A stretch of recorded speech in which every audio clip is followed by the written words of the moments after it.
Okay, for today's mobility, we're going to focus on 3 different moves, focusing on the hips and kind of the outer thigh, the outer glute area. So first, this is all stuff you don't need any props, you just need a space on the floor, carpet, whatever. So first we're going to start with just in a seated position on the floor, and you're going to take one of your legs, we'll start with the right leg, and just kind of bend it inwards. So first we're going to just stretch the side out a little bit. So what you can do is just kind of reach for your foot, try to get your chest as low as you can, and really try to keep your back straight. You really don't want to round your back, but you really want to make sure that you lean forward with your belly button and your chest. So just do this for a couple moments, and then we'll deepen it just a little bit here in a moment. So after about 30 seconds or so. So let's take this a step further. So now, so this is my left leg out here. So I'm going to take my left elbow and kind of just place it right on the inside, right in line with the shin. And then, so with this one, you actually want to turn out to the side. You don't want to actually face your chest towards the ground. Turn your chest out to the side, and you're going to take that arm and just reach straight up. You're going to feel a really good stretch through here. Press down through that elbow and that hand. And if this is available to you, if you would like, without turning your chest to the ground, try to reach over towards those toes. And if you can actually touch those toes, that's great. I don't think I can without turning my chest down, but really to get the benefit of this side stretch, you really want to make sure that that chest and that heart is facing up towards the ceiling. So really try to reach towards the toes, don't try to turn that chest down, and try to keep that elbow grounded. So this is really good to hold for about 30 seconds or so. Try to make sure that this knee over here on the side doesn't pop out of the ground either. That will try to do that as well. So really try to get that pressed down towards the ground. And this feels really good. Okay. So after you get this really nice side stretch, now actually let's kind of work towards a seated twist. So you've got this leg here nice and tucked in. I'll just rotate a little bit. So now you're going to take this leg, if you can, and you're going to cross the ankle on the other side of this knee. Now if you can't for some reason do that, you can just straighten this leg and then cross it over. But if you can keep this leg bent and this knee pressed towards the ground, you're going to cross the ankle over the knee, get it tucked in as close as you can, and then you're going to take this elbow and kind of hook it around that knee, or you can just kind of hug it, and you're going to turn, stretch up really tall, so you want to make sure that chest gets really tall, keep those abs in, head towards the ceiling, and you're going to twist and look over to your right. And again, if you're able to kind of hit your elbow on the side of that leg, you can use that to kind of push yourself a little bit more into that twist. So again, really reach tall with this. You might feel it in kind of the outer hip, a really good stretch all along the midsection.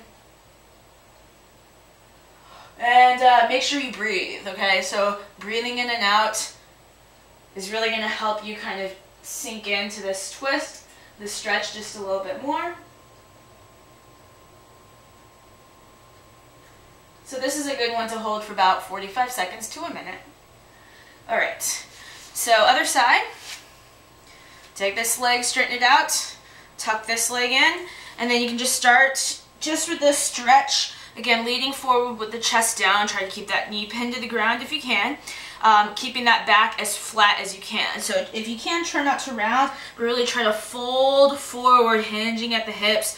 Try to get your chest and belly button to touch your thighs first. And then you're going to take this, so right leg, right elbow, right to the inside of the shin. Turn your chest out so it faces the ceiling, and then just stretch up. Oh my god, my lower back is totally feeling it right now. And if it's available to you, try to start reaching over without turning your chest to the ground. Keep that chest focused straight up, and really try to reach towards that foot. If you can grab that foot, that's awesome. I cannot today. Remember to keep that elbow to the ground and really try to press this knee to the ground here. Obviously, I'm very struggling with this right now, but feels really good. Oh man, really need this.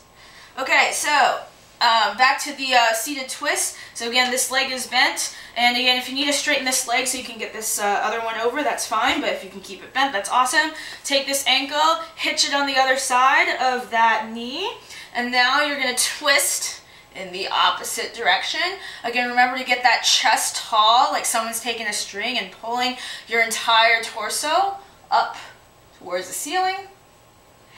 And again, you can either choose to kind of hug your thigh in this way, keep your palm facing up, whatever works for you. And remember to breathe. So again, another 45 seconds to a minute is really good for this one. So the last thing we're going to do is a little bit of laying down on the ground. This one may be a little tricky. I'll show you guys a couple different variations you can do. It's kind of a lying pigeon.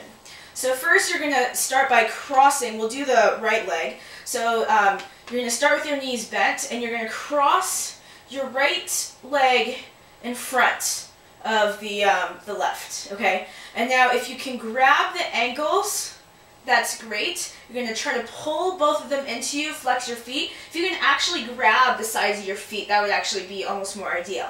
Now what you want to try to do here is try to get your shins parallel to the ground. So what will usually happen is, notice how one's kind of down and one's kind of up. So you want to try to, it's a little awkward because your legs are crisscrossed. You think you're moving one leg, but you're moving the other leg.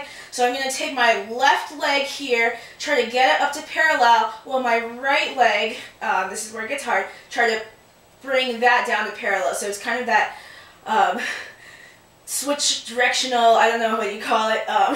You just got to get used to that coordination. So this is really good, and now what you want to try to do is flex your feet and kind of just pull your knees into your chest.